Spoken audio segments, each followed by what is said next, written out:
Hello, everybody. It's Gavin here from GCRE TV. Welcome today. Last week, we did a show with Larry Kelso from CRESA about return to work strategy, and we had some technical problems. As you guys know, the stream cut off after about the 2-minute marker. So today we decided we're going to bring Larry back to kind of do over that show that we did last week that nobody got to see. So without further ado, I will add Larry to the stream. Larry, how are you doing today, sir? Good morning, Gavin. How are you? I am doing fabulous. It's nice to have you back on the show. I was just explaining to everybody that last week we had some technical problems, but we're back now. So it's a pleasure to have you a second time here. You know what to say, second time works right. I've got a backup studio that's recording this just in case you screw it up. So I've known to cock up a few times. Just kidding. Yes. So Larry, today we're going to be talking about, what is it called? A unique perspective on COVID-19 and the future of work, right? And I know last week we had a pretty good conversation about that. So let's see if you could top what you did last week for us. Yeah, you bet. I think last week we started with just a brief intro about who I am and some of my history so that maybe it gives me a little bit of credibility for people that don't know who I am. I've been in the real estate industry for over 30 years. My first gig was with the Staubach company. Roger Staubach had been the head quarterback of the Dallas Cowboys for years. I see that you're wearing the Cowboys jersey today. So yeah, I thought you would shoot me if I didn't wear it. So yeah, we're here in Dallas, so you better be part of the team. That's the way it goes. Exactly. But I was employee number 42 at Staubach and actually started the project management division of Staubach back then with a couple of other people. And now project management has become a staple in almost every commercial real estate firm. We can't do without it. And so I was there for 15 years and left and worked on my own for a while. And then I joined CRESA as head of project management, a principal in the Dallas office, and led the project management initiative with 3 others across the country to standardize the project management practice group. And then the coolest turn of events happened in anybody's career. I got hired by a client. I became director of global real estate and facilities for BCE, which was a joint venture of EMC, VMware, Intel, and Cisco. And it was the fastest growing company in the world from 2010 to 2016 before it was gobbled up by Dell. And then after that, I got hired by another real estate company, interestingly, to turn right around, and NTT Data bought Dell services. So I got to integrate 4,400 employees globally into NTT Data while I was working for another real estate firm. And then about 6 or 8 months ago, got the invitation to come back to CRESA, which is a huge honor. Of all the real estate companies in the world that I've gotten to work with, I love this platform. And so it's great to be back here. And my focus is basically workplace strategy. So how do people use space? How do organizations use space most effectively and promote efficiency, economy, and productivity within workspace? Yeah. So you've had quite a varied career coming up to this point then. Yeah, I've gotten to dabble in it all. I've been on the real estate services side, and then I've been a client of real estate services companies and run real estate and facilities globally. So there are all sorts of unique aspects of running real estate in various companies, as you can imagine. You're in EMEA, and work councils have a lot to do with how we're able to interact with our employees. There are a lot of restrictions. We're here in the United States, that's not necessarily so.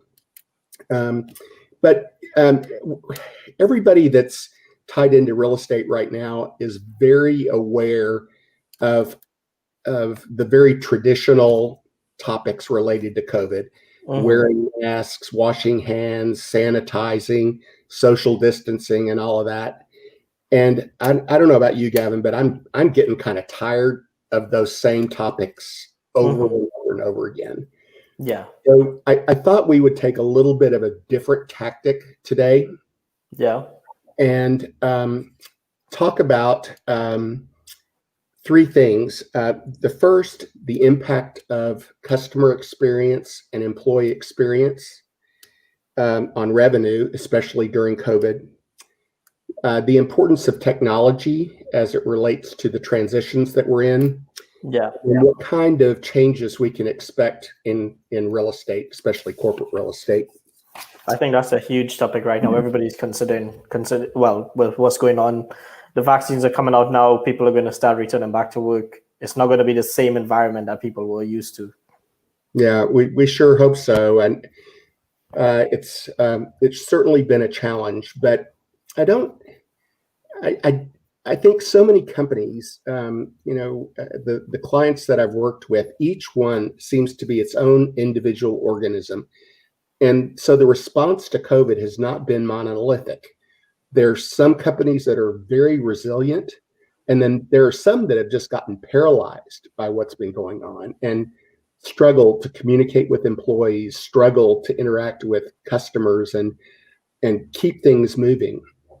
But the interesting research that I've done is that those organizations that really focus a lot of time and attention on both employee experience and customer experience are the most resilient and therefore can continue on more profitably. In fact, those that have the highest levels of customer experience and employee experience have 1.8 times higher revenue than those that don't. And so at the first part of this session, I just wanted to talk a little bit about what can we do regarding employee experience and customer experience that would be meaningful. 76% of those that are responsible for employee experience say that is their top priority in the next 3 years. And communicating with all employees is their primary focus. And I know at CRESA, we work really diligently to communicate with each other in the Dallas office, but then across the world. We have regular conversations with the offices, with specific user groups, and we stay tightly connected. And it's through that and that connection that we stay resilient and encouraged. And those that don't exercise those practices, there seems to be a mental decline that happens. And I've done research also on the impact on the brain when people experience trauma. And while COVID may not be the most traumatic event in somebody's life, certainly it's been unusual and disruptive and causes some form of trauma. And trauma researchers indicate that whenever we're experiencing trauma, the prefrontal cortex, which is the part of our brain that stays functioning, it's all part of decision making and movement, is shut down, and we're operating only out of the amygdala, which is our fight or flight response. Yeah. And when we're in that heady environment, if we're not focused and using our prefrontal cortex, then we're rendered pretty unproductive. And so how do we make sure that we're functioning at our highest and best use and best productivity? And it's the things that you would think about. I mean, I don't want to get really esoteric here about yoga and Eastern mysticism or anything like that, but simple things like breathing, becoming aware of one's body and reactions to outside stimuli, connections to faith and family are important. But the one thing organizations can do to stay connected and calm people down into a productive mindset is to stay connected. And it sounds so simple, but few companies really do this effectively. And so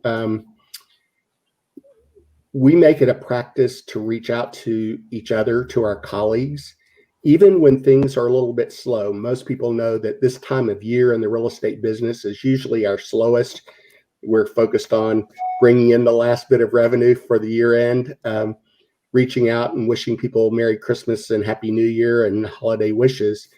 But the productivity at this time of year, people are mostly focused on other things. But it's a great time to stay connected. So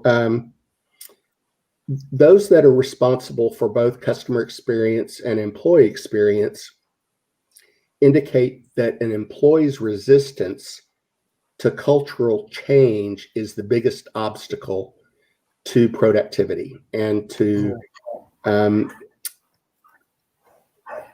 culture and transformation. And so in the midst of this environment, if we're not communicating, then the cultural experience has shifted in a negative form and people just shut down.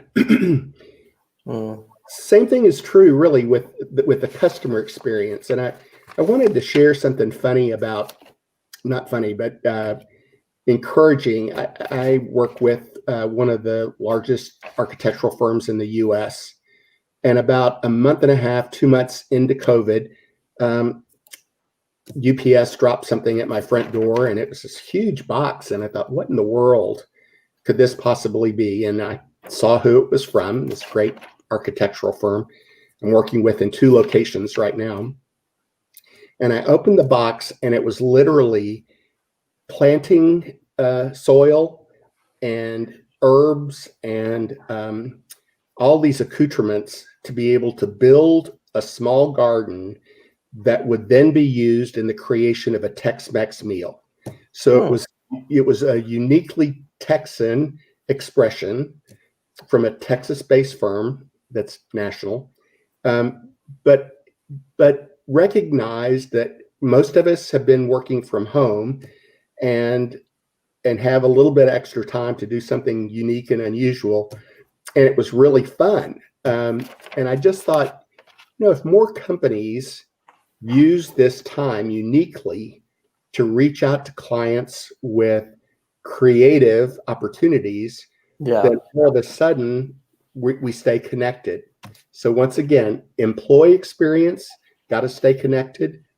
Customer experience, not only talking and finding out what people need, but doing fun and creative things to represent your own culture and manifest that to the client is critically important right now.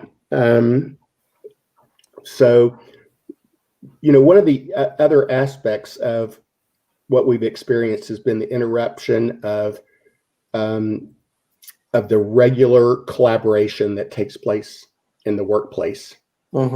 So establishing a regular cadence to reach out to both employees and customers is critical. And then uniquely, people in charge of customer experience and employee experience have been working to measure the satisfaction level of that communication, which I had never really thought of before. I'm just a real estate geek. I don't think about measuring things like communication.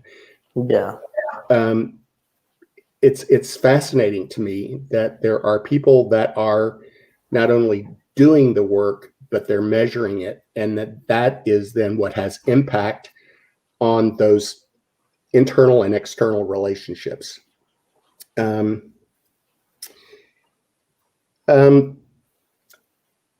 had to laugh. I've been doing work with an LA-based company, and we've got a very diverse team to deliver a new headquarters facility here in Dallas.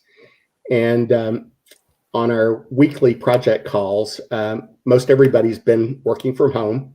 And so one of the funny things that has happened while we're operating over Zoom or video has been just the interruptions that we each experience. And I thought it would be fun just to mention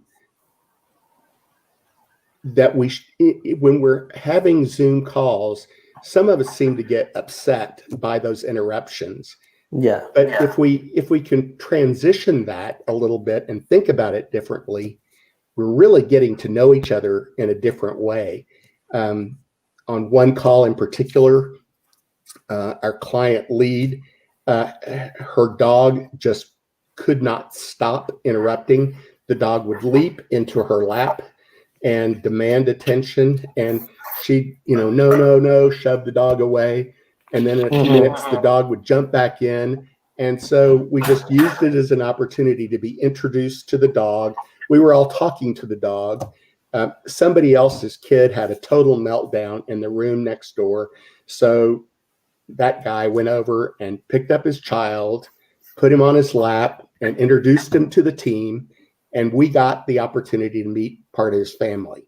Yeah. And I thought in a regular working environment, that would never happen. We would be embarrassed by it. We would think it unprofessional. And so one of the unique benefits of what's happened in our communication during COVID has been these quirkish opportunities to know each other in a different way.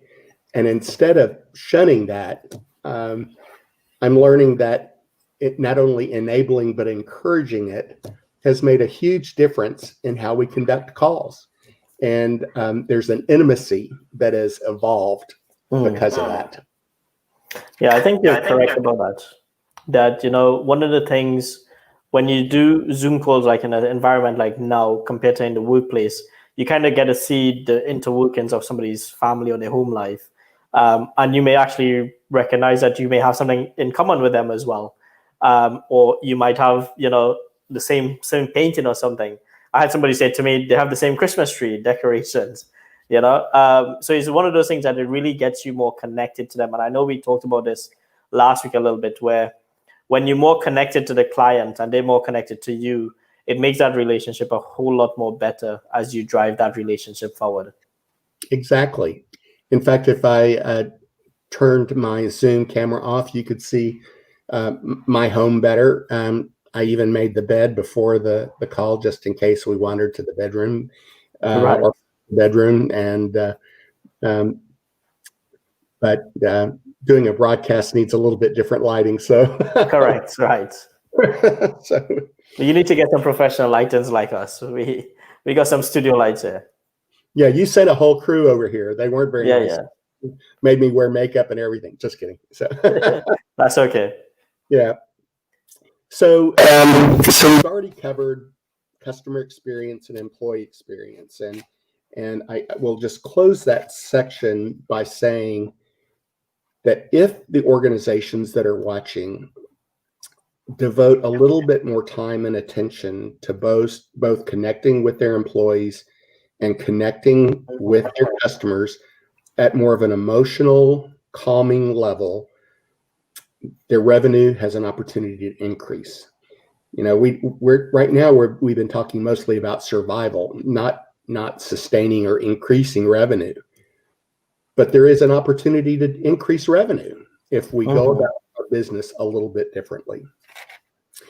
The next topic I thought would be important is the role of technology. Both PricewaterhouseCoopers and Qualtrics did some fascinating research and basically said that IT departments are the superheroes during the transitional workplace. And I think we all know that intuitively, but I think it's great that those two respected entities have called it out.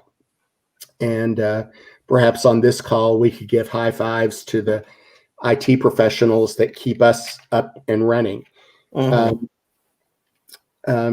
Remote work is not going to be going anywhere anytime soon, even after vaccines and people get more comfortable with returning to work.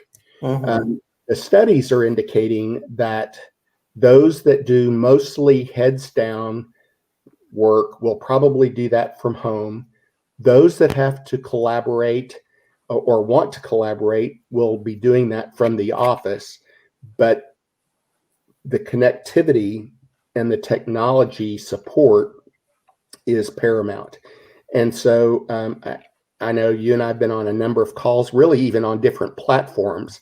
So we all know what they are. We won't, give free advertising today to any of them, but right.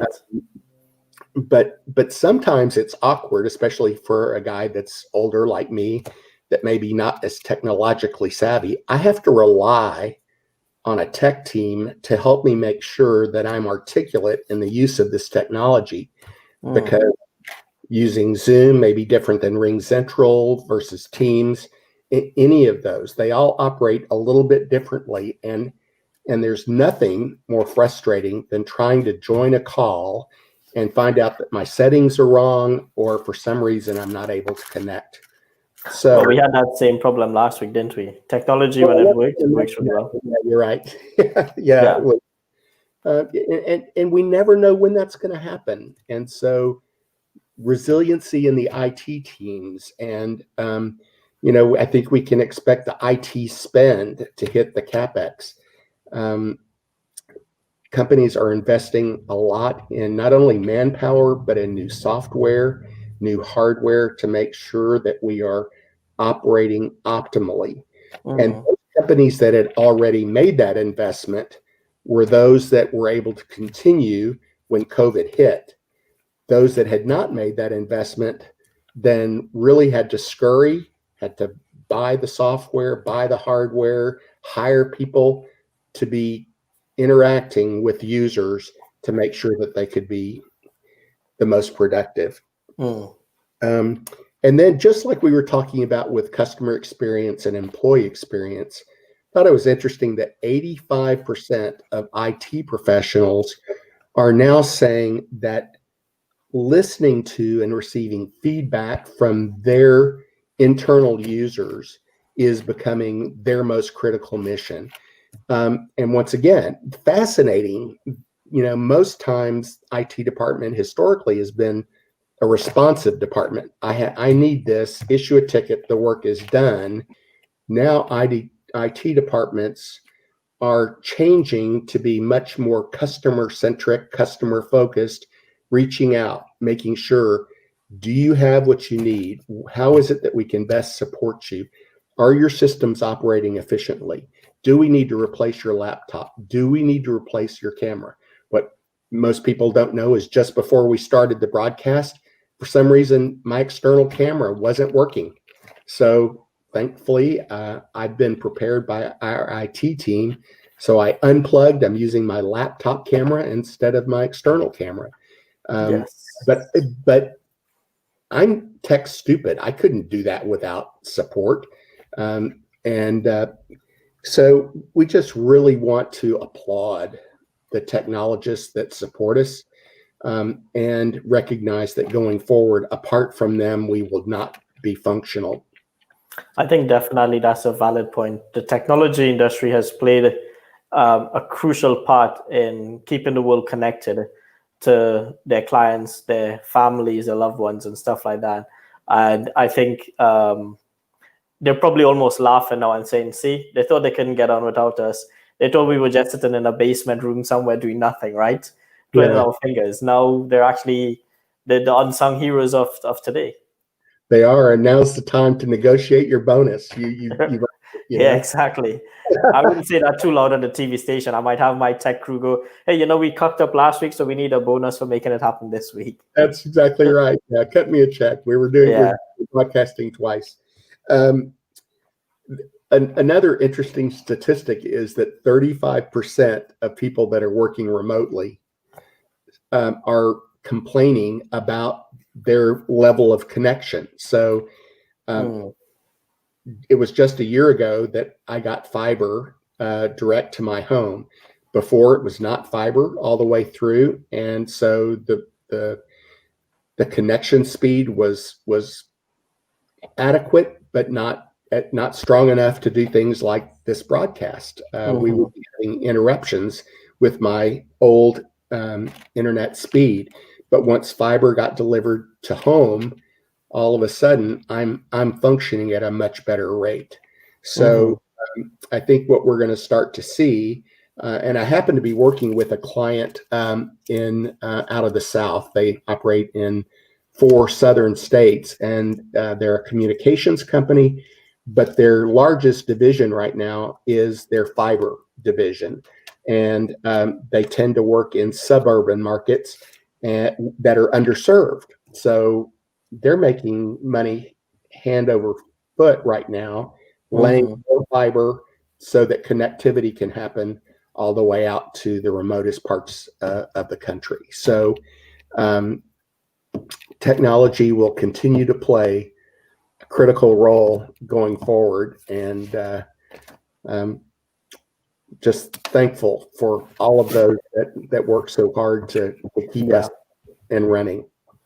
I think infrastructure as well, the infrastructure workers, as you said, the fiber optics guys out there, if anything, it was much more needed now in a world that, is been turned upside down. I know where I live in Switzerland, especially at the office here, I don't have a connection, but I had to get a dedicated connection as well to make sure that we could actually make this happen. So I think it's not just the tech companies that are going to get really smart about this, but I think a lot of infrastructure companies are going to have to change their mode of work as well going forward into the new year.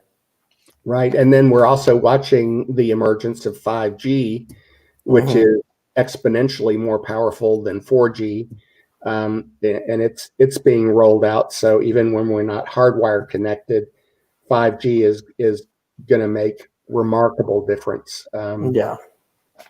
When you think about going to AT&T Stadium in Dallas for a Cowboys game, um, interestingly, AT&T has invested probably one of the most significant wireless nodes that exists in any one venue, because Mm. you think about how many people are at a Cowboys game and are using their phones for streaming pictures, telephone calls, texting at the same time. Yeah.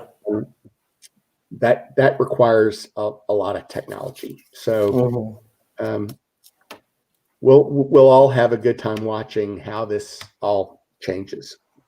I think definitely going forward in 2021, the way workplace environment happens and the way the employees interact with their employers and with their colleagues is going to be an interesting one. I think it's going to be an environment where people given the option to kind of work from home as and when they need it. If they have family emergencies, employers are going to be or should be a little more, understanding now, given the fact that they were actually working from home and have actually dealing with everything, still delivering results for their clients. So I think we'll see some major things, but I think it's going to be a mixed culture of working in the office and also at home. Well, thank you for that perfect segue to the final section of what we wanted to talk about today, which is Sure. how real estate is going to change. Mm-hmm. There's a lot of different terminology. I read a lot from both competitors and by large consulting firms about what's going to be happening. But going forward, real estate is going to have to change. When we broadcast last week, I was actually in a client site. Mm-hmm. We had just completed construction of a 25,000 square foot space that we actually built during COVID. We saved about $350,000 by building during COVID. Mm-hmm. But we had to go through redesign actually twice on that facility because it became really clear that, first of all, the way we had originally designed pre-COVID was not going to be appropriate. We had people spaced way too tight for safe social distancing, and we didn't have a way to assign space accurately. And then we started to realize that when we do return to work, we've got to have a good reservation system. We need to be able to do contact tracing So there's some technology associated with that in the design of the space.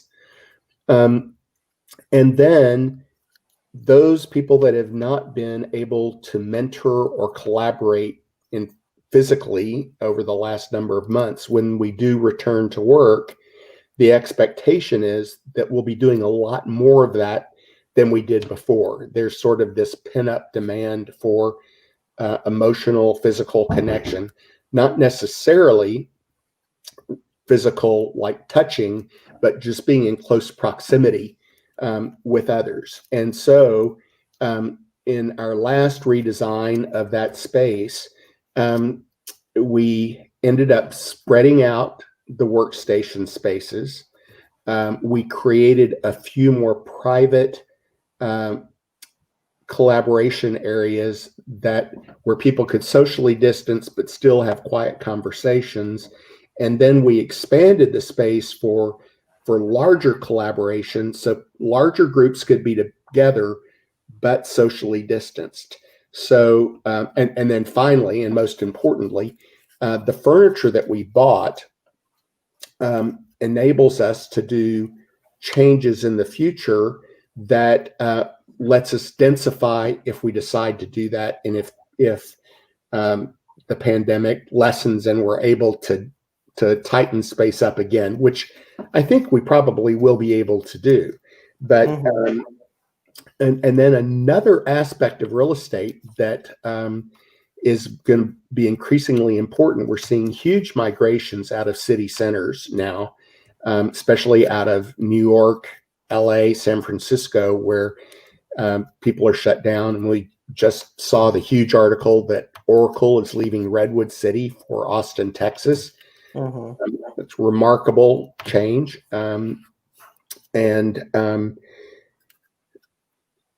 so location analysis or data analytics of identifying where we need to be as it relates to employment base is going to be another critical aspect of the change in real estate. Used to be that we would just do a zip code analysis. Where are the employees, or probably more accurately, where's the CFO, CEO live, and how do we get a place that's close to them? Now it's, where do we identify the space or location that is closest to a group of employees? And instead of one location in a particular metropolitan area, we may do a couple of smaller spaces in the periphery of a metropolitan area, so that employee groups can more easily access a workplace environment instead of it all being combined downtown, which then also drives the change to co-working space. So most are now anticipating sort of a hybrid model, a combination of co-working space. Used to be only 3% of the U.S. market. It's growing by 25% annually. So that's going to increase a lot. And then the last part is that there's going to have to be capital expenditure for those people that own or have long-term leases of space to modify that space to make it comfortable for those that are coming in. So those were the primary topics that I thought we would cover. But before we close on it all, last week we ended by talking about what happened after 9/11, which was another traumatic event in the world, but especially here in the U.S. And if we remember back, in the early days after 9/11, nobody wanted to go to the airport. Nobody wanted to fly. And then when we started to return to the airport, the security measures were very different. We couldn't carry water or liquids through, had to buy it on the other side of security. And then over time, those changes became the new normal. And we now know what to expect. We may be uncomfortable if we don't see those kind of security measures in place. And similarly, I think the same is going to happen with our emergence from this hyper COVID environment. When after the vaccine is implemented, changes to work environments like ultraviolet light or ionization in mechanical systems, introduction of more outside air to make the workplace safer. When all of these things start to impact the work environment and people are more comfortable coming back to work, then I think the fear level will decline and we will enter into our new normal just like we did a number of months after 9/11, and things will stabilize and we'll be functional again. So my hope and goal for what we were discussing today was to stay positive, to get out of this this focus on mask wearing, sanitization, pathways through a work environment. Everybody's writing about that right now. Yeah. But I thought it would be a lot more fun to talk about how can we increase our revenue by employee engagement, use of technology, and then to plan for the changes that are coming in commercial real estate. So I hope that that's what we've accomplished during today's broadcast. And yes, very much so. And it's great fun to talk to you, Gavin. You're a great host, and we really appreciate GCRE TV's emerging impact on the real estate community. So yes, well, I do think, to add to what you said, the whole commercial real estate will, especially what would you say, workplace, industrial. There's quite a few industries that's been hit really hard, retail and stuff like that. I think retail is still going to come back very strong. There's no doubt about that. They've kind of stood through the test of time. The office environment is one that is definitely impacted, as we talked about today. And the understanding from employers to be better with their customers and their employees is going to be a big shift that's going to happen. We're going to see that technology is going to play a huge part in how we do our work going forward, certainly into the next, I would say, less than the next 100 years to come, unless there's something else happens, some great major disaster. But I think the one thing that COVID have given us a chance as business owners, all of us, to see is, we've had the impact of a 9/11. We've had the impact of a financial crash economy back in 2008. Now we've had not a financial crash, but what we would call in the military, because my background is from that, as you know, it's what I call a nuclear and biological chemical warfare type thing. So exactly. I think in the last 20 or 30 years, the business will have really seen the three major, if you want to call it, pieces of the puzzle that can really make an impact in a business. So once businesses really heed those three lessons and really plan forward for it, really and truly, there's no reason for them to falter going forward or to fail going forward, because now we've had a chance to really prep from everything that we've learned going forward. So I think it's going to be a different world. I'm really excited to see what's going to happen and how people work, and then kind of really just go from there. But as always as well, Larry, I enjoyed our couple of conversations prior to this show. Likewise. Apologies. But again, we talked about it, technology, when it cocks up, for a better word, it never works. Last week's show was a bit of a disaster, as we know, but I'm glad that we got a chance to do this over with you. You're quite a charismatic guy. I always like and enjoy talking to you. And I look forward to doing some more shows with you in the future. I think it's really good to kind of elaborate a little bit more on the topics that you covered today. So for example, I want to bring on a co-speaker next time to talk about the impact of COVID with co-workers in a working environment. People might have died, or one of their co-workers might have died, how to deal with that, the impact of infrastructure. So maybe getting in an infrastructure company to talk about what they've seen happening and how that goes forward. And I think last but not least, really and truly, kind of just we talked about how businesses are going to get impacted with their leases. I know CRESA has Michael Hedgecup, who we've had on the show before. Great guy, absolutely love him to bits. It'll be good to do a show with him as well to talk about it, like how leases are going to look different in a world of COVID going beyond that as well with yourself. So I think there's some huge possibility there to bring you back in the new year, and I just look forward to seeing what's going to happen. Yeah, likewise. I think, not that everybody is negative, but I think everybody looks at 2020 as sort of the year from hell. And there's just something important that'll happen on December 31, January 1. I think everybody's going to start becoming more optimistic. Oh, we're going to emerge from this. We're through the election cycle, or close to through the election cycle here in the U.S., which the whole world is focused on. But we can be optimistic. We really can. And if we focus on the things we talked about today and many others, we have every reason to hope that we're going to emerge stronger and better. Last week, you were kind enough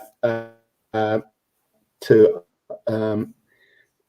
ask for my contact information. So if anybody wants to reach out and ask any questions, my email address is really easy. It's lkelso, Kelso, at CRESA, CRESA.com. And also, if you're interested, the CRESA website, CRESA.com, is a great resource. We have multiple service lines that have all been built from the ground up for the tenant only. CRESA does not represent institutional lenders and owners of real estate. Our focus is only on the users or occupiers of real estate, and we advise and help people with all aspects of corporate real estate. So feel free to go to that website. There's all sorts of white papers. There's descriptions of service lines. And at this time of year, when people are going to start receiving their year-end operating expense audits from their landlords, now is a great time to consider hiring a real estate professional like CRESA to do a full audit of expenses, because through this last year, we've seen janitorial expenses increase. We've seen HVAC costs escalate for those that have gone through greater filtration or UV light systems and mechanical systems. And so you want to make sure that your operating expenses are accurate and that you're not being overcharged. And so as those bills start coming in, know that there are resources available to you to support you and make sure that things are rightly aligned. So thanks for the opportunity to give a short CRESA plug. So. Not a problem, Larry. Anything for you. Larry, it was a pleasure to have you on the show. And I wish you and the team at CRESA in Dallas a Merry Christmas. Wish you all a Happy New Year. And I will speak to you guys on the other side of next year. We're looking forward to it. We look forward to being back on GCRE TV. God bless. Take it. Bye.